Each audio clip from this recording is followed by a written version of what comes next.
सद्गुरुनाथ की जय। श्रुति देव थारी भक्ति करता, हृदय मुझ पुलकित बने।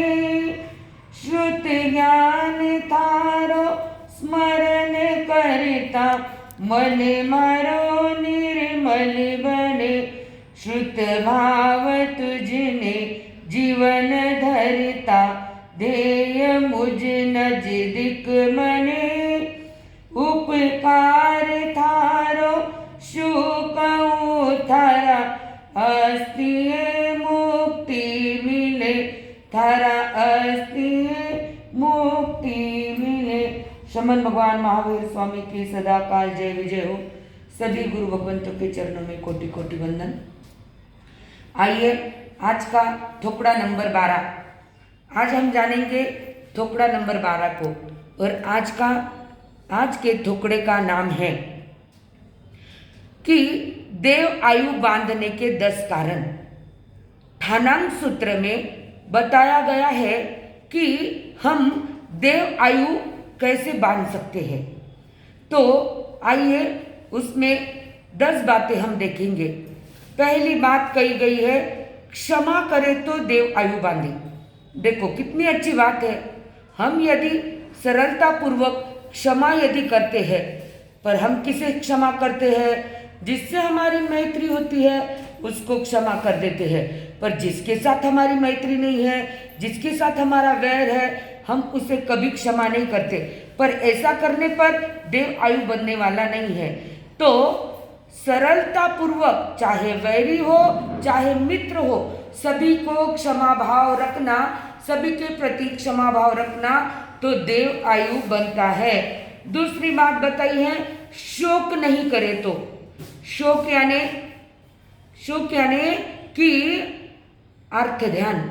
हम बार बार कोई भी चीज के प्रति उसे याद कर रोते हैं। चाहे कोई इंसान चला गया हो, चाहे कोई चीज गुम गई हो, चाहे कुछ घटना हुई हो, तो हम बार उस चीज के प्रति क्या करते हैं? शोक करते हैं। और यदि हम शोक नहीं करते हैं, हमारी चीज नहीं थी, चली गई।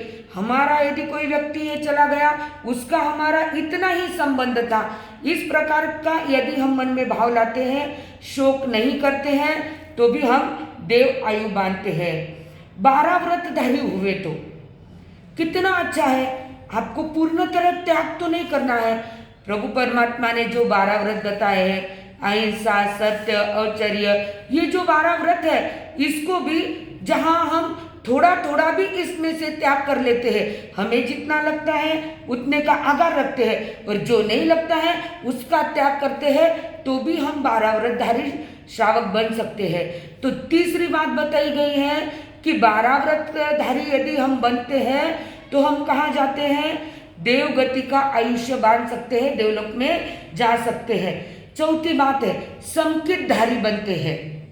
समकित यानी सुदेव, सुगुरु, सुधर्म का जहाँ हम श्रद्धा रखते हैं उसका ही पालन करते हैं। पर हमारी आदत कैसी होती है, जब हमारे पर दुख आता है तो हम सोचते हैं यहाँ जाकर पूजू, पर कोई कहता है पत्थर के सामने जाकर झुक जा, तो हम झुक जाते हैं। पर यदि हमारी श्रद्धा हमारे देव, गुरु और धर्म पर अडिग रही, तो हम कहाँ जा सकते हैं? देवलोक में जा सकते हैं, देव आयु का बंद कर सकते हैं। 5वीं बात बताई है, धर्म का रागी हुए तो, यानी धर्म के प्रति हमारी अटूट श्रद्धा रही तो, कि नहीं, मेरा धर्म, जैन धर्म, वितराग धर्म, जिनेश्वर ने बताया हुआ धर्म ही सच्चा धर्म है, बाकी कोई धर्म सच्चा नहीं है। यदि ऐसी भावना हम हमारी रखते हैं और धर्म के प्रति अडिग रहते हैं,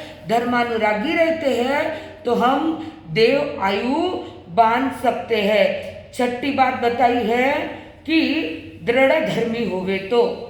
दृढ़ धर्मी, धर्म के प्रति श्रद्धा, जिन वचनों के प्रति श्रद्धा यदि हमारे मन में रहती है, तो भी हम देव आयु बांध सकते हैं।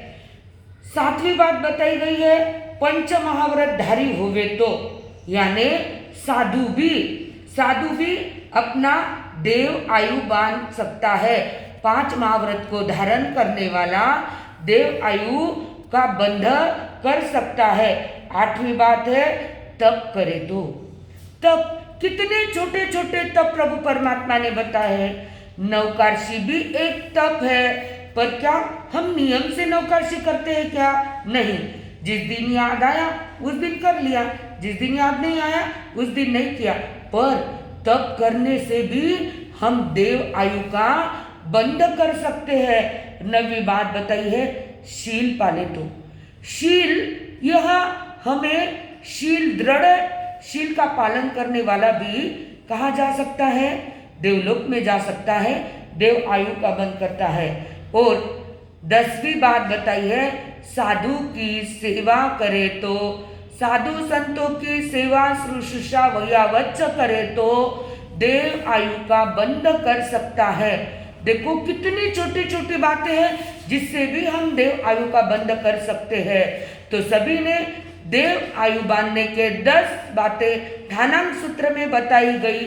सभी ने सुनना है, याद करना है और अपने डायरी में लिख कर रखना है कि हमें यह डायरी प्रतियोगिता में स्वच्छ सुंदर अक्षरों में डायरी को सुशोभित करना है।